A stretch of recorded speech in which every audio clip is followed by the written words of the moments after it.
Welcome back to All About Winning Daily Fantasy Sports. My name is Ty Patton. In this video, I will share my research and strategy for the wide receiver position in Week 8 of the NFL. My research focuses on targets, snap percentage, air yards, matchups, and of course, value. Before we unlock Week 8, I want to take a quick look back at Week 7 and show you the correlation between targets and fantasy points scored. In Week 7, the top projected wide receivers were as follows. Number 1, Julio Jones. Number 2, Cooper Kupp. Number 3, Michael Thomas. Number 4, T.Y. Hilton. And number 5, DeAndre Hopkins. The actual top 5 scoring wide receivers were as follows. Number 1, Marvin Jones from Detroit, 43.30 points. Number 2, Pascal from Indianapolis with 31.60 points. Number 3, DeAndre Hopkins from Houston with 28.60 points. Number 4, Michael Thomas with 25.10 points. And number 5, Allen Robinson from the Bears with 24.70 points. Ownership for these wide receivers is very interesting. The top 2 scoring wide receivers in Week 7 had an ownership of 2.3% for Marvin Jones and 0.2% for Zach Pascal from Indianapolis.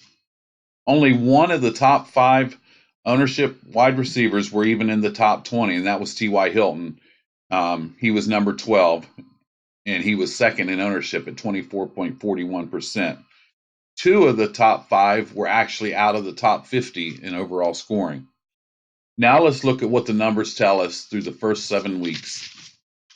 Well, first I'm going to summarize the Week 7 numbers. These wide receivers had a combined 153.30 fantasy points, which averages out to 30.66 between the top 5. And they did this on 59 targets, which averages out to 11.8 targets per wide receiver on the top 5. This further breaks down to 2.60 fantasy points per target. And that's with all things relevant, touchdowns, yards, fumbles, all that. And the average ownership was 5.14%. Now let's compare this to what the numbers show us overall through the first 7 weeks.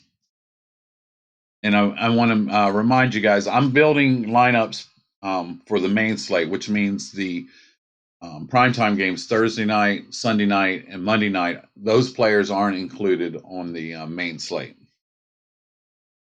Number 1, leading the way, Michael Thomas has received 78 targets. That averages out to 11.1 targets per game. Number 2 is Cooper Kupp. He has 77 targets. That averages out to 11 targets per game. Number 3 from Cincinnati, Tyler Boyd with 74 targets. That averages out to 10.4 targets per game. Number 4 is Allen. He's received 70 targets. It averages out to 10.1 targets per game. That's Keenan Allen, sorry. Number 5 is DeAndre Hopkins with 68 targets. It averages out to 9.7 targets per game. And also at number 5 is Julian Edelman. He also has 68 targets and average 9.7 targets per game. These top targeted wide receivers have a combined total of 435 targets and a combined fantasy points of 752.60 fantasy points. This averages out to 10.33 targets per game with an average score of 17.92 fantasy points. This further breaks down to 1.73 fantasy points per target, and that is actually 0.87 lower than the average from Week 7.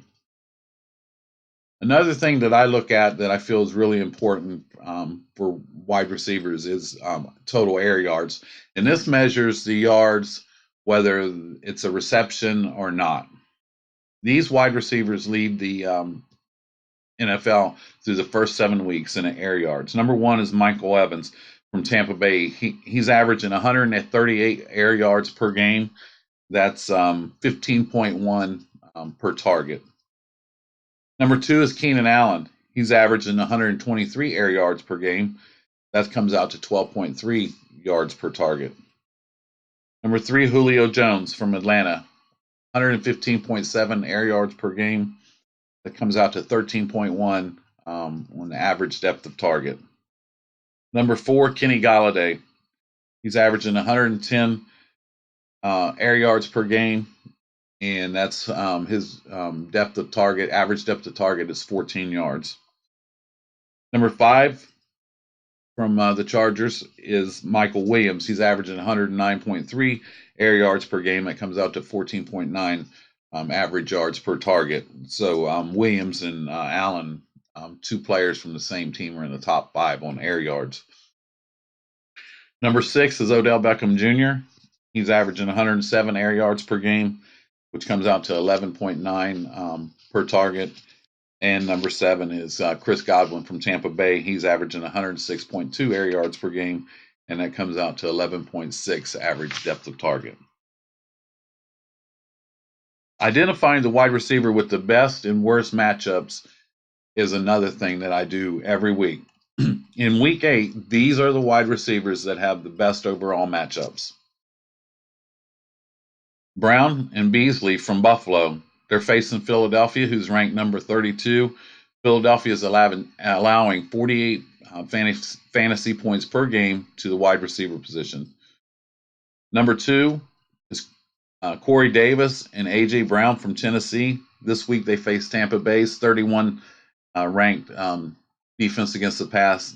Tampa Bay is allowing 46.4 fantasy points per game to the wide receiver position. Number 3 is Tyrell Williams and Hunter Renfrow from Oakland. This week they face Houston, who's ranked number 30, and they're allowing 44.3 points per game to the wide receiver. Number 4 is DeAndre Hopkins and Kenny Stills from Houston.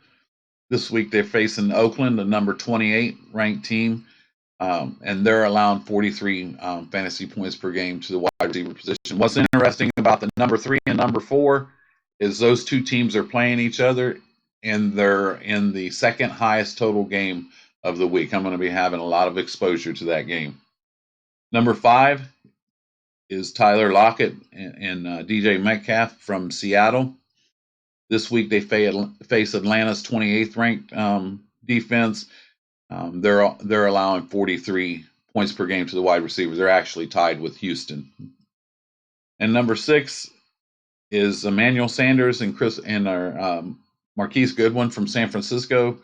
This week they face Carolina's 27th ranked defense against the pass. Carolina is allowing 41.9 fantasy points per game to the wide receiver position. Now, when you look at the wide receivers with the best matchups, you obviously have to look at the wide receivers with the worst matchups. In week 8, these wide receivers have the least favorable matchups. The worst matchup is Odell Beckham Jr. and Jarvis Landry from Cleveland. They're facing New England, who's ranked number 1. New England's allowing 25.6 fantasy points per game to the wide receiver position. Number 2, T.Y. Hilton and Zach Pascal from Indianapolis. This week they face Denver's number 2 ranked defense against the pass. Denver's allowing 26.4 fantasy points per game to the wide receiver. Number 3, Chris Samuel and DJ Moore from Carolina. This week they face San Francisco's number 3 ranked defense against the pass. San Francisco is allowing 26.8 fantasy points per game to the wide receiver position. Number 4 is Mike Evans and Chris Godwin. This week they face Tennessee's number 5 ranked defense. Tennessee is allowing 29.4 fantasy points per game to the wide receiver. And number 5, Cooper Kupp, Robert Woods, and Brandon Cooks from the Rams. This week they face Cincinnati's 6th ranked defense against the pass. Cincinnati's allowing 29.8 fantasy points per game to the wide receiver position. And some food for thought. Cincinnati is interesting because teams don't need to throw the ball against them. Cincinnati's the number 32 ranked team against the running backs, and so teams are pretty much destroying them on the ground, so they're not having to throw that much. Projecting tight ends at any position is very difficult because of the variance week in and week out. But if you can get touches and targets right, and then focus on the players who are getting the red zone touches and targets. This kind of gives you a little bit of an edge. These wide receivers have the most red zone targets through the first 7 weeks. Mike Evans, he's had 9 targets inside the red zone. 4 have been inside the 10. Keenan Allen, 9 red zone targets, 4 inside the 10. Alden Tate from Cincinnati, 9 red zone targets, 4 inside the 10. Michael Thomas from New Orleans, 9 red zone targets, 4 inside the 10. Emmanuel Sanders, 9 red zone targets, 5 inside the 10. Remember, Emmanuel Sanders was just traded from the Denver Broncos to the San Francisco 49ers this past week. Number 6, DJ Metcalf. He's had 9 targets inside the red zone. 1 of those was inside the 10. And number 7, Tyler Lockett from Seattle. He's had 9 red zone targets, and 3 of those were inside the 10. So there's 7 players. They were all tied with 9 red zone targets. T.Y. Hilton, Cooper Kupp, Michael Williams, Robinson, Edelman, Cortland Sutton, Kenny Golladay, Marvin Jones have all received 8 targets inside the red zone. And of those, T.Y. Hilton has 6 inside the 10, and Kenny Golladay has 7 targets inside the 10. I also want to fit in snap percentage. These wide receivers have the highest snap percentages as far as plays run by their teams. Leading the way is DeAndre Hopkins at 97%. Next is Odell Beckham Jr. at 97%. Chris Godwin, 95%. Michael Thomas, 94%. Lockett from Seattle, 94%. Jarvis Landry, 94%. Michael Williams from the Chargers, 94%. And Robert Woods from the Rams, 94%. Hopefully all these numbers didn't confuse you too much, because now I'll put it all together. I'm going to use the numbers that I just ran down to you. I didn't expect you to write them down and try to memorize them or anything like that. But I'm going to tell you the wide receivers that I'm targeting using that information and summarize it that way. Number 1, DeAndre Hopkins. He's $8,100. He is the most expensive wide receiver on the main slate. With Will Fuller has already been ruled out, so some of those targets are going to have to go somewhere. I also want to add Kenny Stills to this as well. But with Hopkins, he's averaging 9.7 targets per game. Oakland's allowing 43 points per game to the wide receiver position, which is second, and they're in the second highest total on the main slate at 51.5 points. I will definitely have my share of DeAndre Hopkins in lineups that I can fit him. Next is Brown from Buffalo. He's $5,900. He actually, on paper, has the best matchup in Week 8 versus the Philadelphia defense. They're allowed, because they're the worst defense against pass, they're allowing 48 fantasy points per game to the wide receiver position. The problem I have with Brown is I'm not sure how much scoring there's actually going to be in this game. It's a pretty low total game with 43 points. He is averaging 7.5 targets per game and 78.8 yards per game. I'm just not comfortable with. I do feel that the only way Buffalo is going to move the ball against Philadelphia is through the air, but I'm just not sure how much that they'll actually have to do. Buffalo's defense is really stingy. They're at home. It's a low point spread, and I don't think Philadelphia is going to put a lot of points on the board either. Next, Tyrell Williams from Oakland. I just read he still has a questionable tag, so you'll have to watch him. He's in a 4:00 game. I believe let's make sure. I believe that's a 4:00 game. $5,500.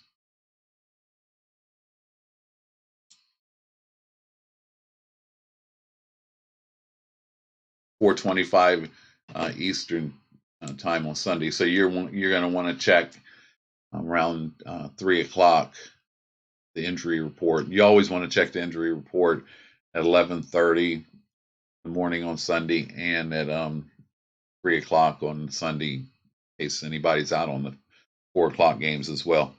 But if he's in this game, I feel like this is a fantastic matchup.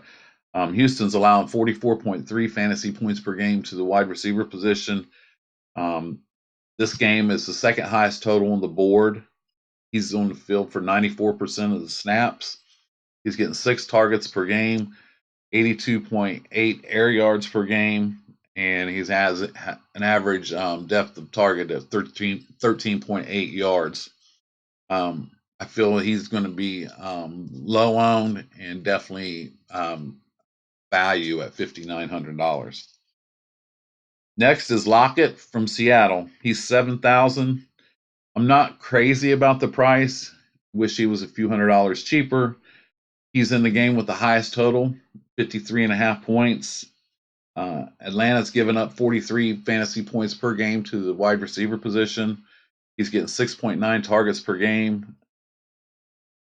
If I have Lockett in my line, it's probably going to depend on whether or not Matt Ryan's playing. Right now, Ryan has a questionable tag. Matt Schaub is the backup, and I don't know how much scoring Atlanta is going to do. And is this a game where Seattle will just pound Carson at them and put the ball in the air limited? Will they not have to put the ball in the air? Atlanta is a little bit more stingy against the running game, but they did in game one get beat up pretty good, and I wanted to look at that real quick too. I know I've seen a lot of stuff that their running game is really good, or they were 14th. They're kind of middle of the row, but in game one against Minnesota, yeah, Delvin Cook had a lot of yards rushing against them. In that game, he had they gave up 166 yards to Houston, 138 to Tennessee, 172 to Minnesota. But they're ranked number 14th against the run, so it might be a little bit more difficult for Seattle to run the ball. But again, back to Lockett. If Ryan's in the game, I'll feel more comfortable with having Lockett and stacking him up with Russell Wilson. Next is Corey Davis from Tennessee. He's $4,400. I think he's severely underpriced. He could provide a lot. He could provide a lot of value at $4,400. Tampa Bay is number 31, allowing 46.4 fantasy points per game to the wide receiver position. They are ranked number 3 against the run. They did shut down Christian McCaffrey in one game, only allowed him to just a little bit under 8 points. Second time they played McCaffrey, he got him for 21 fantasy points, but that's well below his average. So if Tennessee's not able to run the ball with Derrick Henry, they're going to have to put the ball in the air with Tannehill. I've heard a lot of talk about Tannehill this week. I just don't know that I can trust him. But they are home. They're a small home favorite, and I believe it's 2.5 points right now. So Corey Davis could be a really good pickup at that price. Next is Michael Thomas from the Saints. He's 8,000. He's averaging 11.1. He at the top, or is it? No, he's just under DeAndre Hopkins. 11.1 targets per game. He's in the game. The game total is 47.5 points. A home favorite, probably stacked with Bridgewater or Breeze. Arizona's fast-paced, which means they get a lot of offensive plays, which also means the other team gets a lot of offensive plays, which means there's more plays for fantasy purposes. Hopefully, Arizona can do a little bit of scoring, and the Saints don't just solely lean on their running game. Not sure if Alvin Kamara is back. Last I seen, he had a questionable tag. But if not, you can see Michael Thomas getting a lot of targets.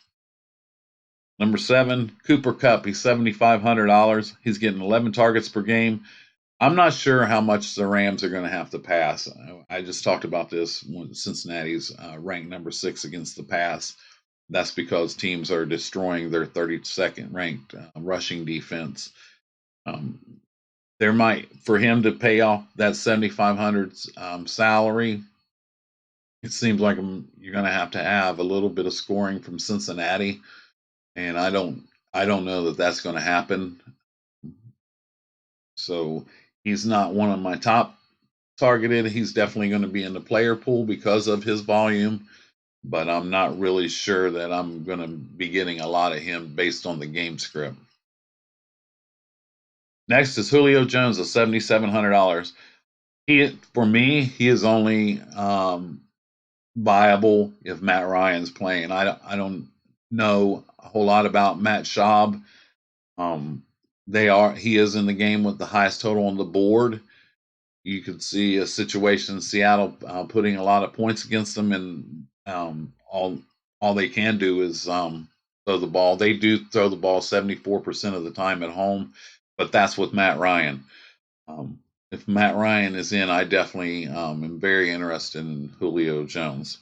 But if not, at $7,700, I'm not sure that I can trust that with a backup quarterback. Number 9 is Keenan Allen. And Keenan Allen has a questionable tag, and it could be a game time decision. He's actually a 4 o'clock. Let me make sure of this.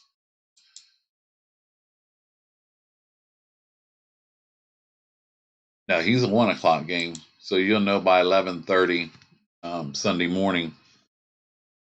I really like his salary at $6,400 for a wide receiver that's averaging 10.1 targets per game. That's really low. He could probably have possible lower ownership. Chicago's allowing 31.5 fantasy points per game to the wide receiver position, and he's averaging 123 air yards per game. So I really like Keenan Allen this week at that price of 6,400. And the ownership, he might be a contrarian pick due to low ownership. And last but not least, Kenny Galladay. He's $6,400. I'm hoping recency bias will have people flocking to Marvin Jones after his 4-touchdown week last week. Kenny Galladay has a phenomenal matchup this week with the guy he's going against in Baker from the Giants. He's 5 inches taller. He's this cornerback is allowing a passer rating of 144.6.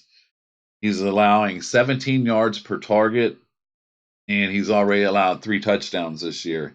Kenny Galladay is one of my favorite plays this week, stacking him up with Matt Stafford at home favorite. I really, really like this game this week. So summing up the wide receiver position in week 8, these are the following wide receivers I'm going to be targeting. DeAndre Hopkins from Houston, John Brown from Buffalo, Tyrell Williams from Oakland. I'm going to watch the injuries on him. Lockett from Seattle. Going to watch what happens with Matt Ryan. Corey Davis from Tennessee. I really like him at that price, $4,400. New Orleans, Michael Thomas. The Rams, Cooper Kupp.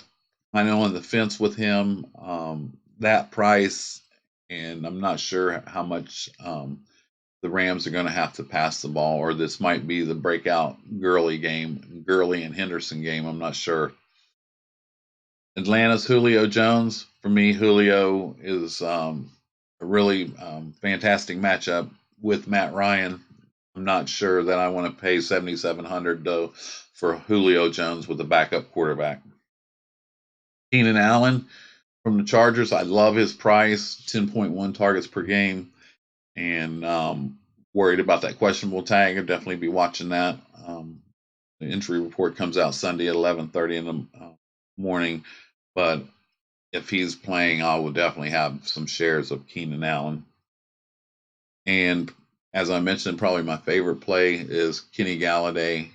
At he's at $6,400 too. His matchup is just fantastic on paper.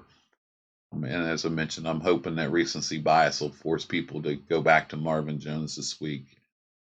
And another thing with Galladay is Kerryon Johnson is on injured reserve now, and they actually have Ty Johnson, the running back position.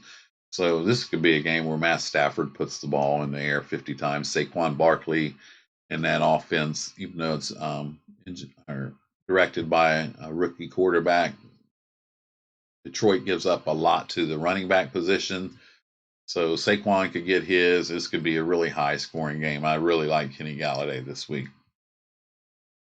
As I build my lineups, I will be obviously factoring in ownership and factor that in so I can gain leverage on the field. Excuse me. Remember, the average ownership in week 7 was 5.4% for the wide receiver position. The top 2 wide receivers had a combined ownership at 2.5%. I want to thank you guys for joining me. If you would like, please feel free to drop any opinions or comments below. I'd really appreciate it if you'd hit that like button, subscribe, hit the notification bell so you get notified when my next video posts. I'll be posting tight end defensive special teams shortly after this video. And then tomorrow we'll be taking all this research from these videos and putting it together, building some manual lineups, some optimized lineups, and doing a game-by-game breakdown. My name is Ty Patton. This is all about winning daily fantasy sports. Thank you, and I'll see you again real soon.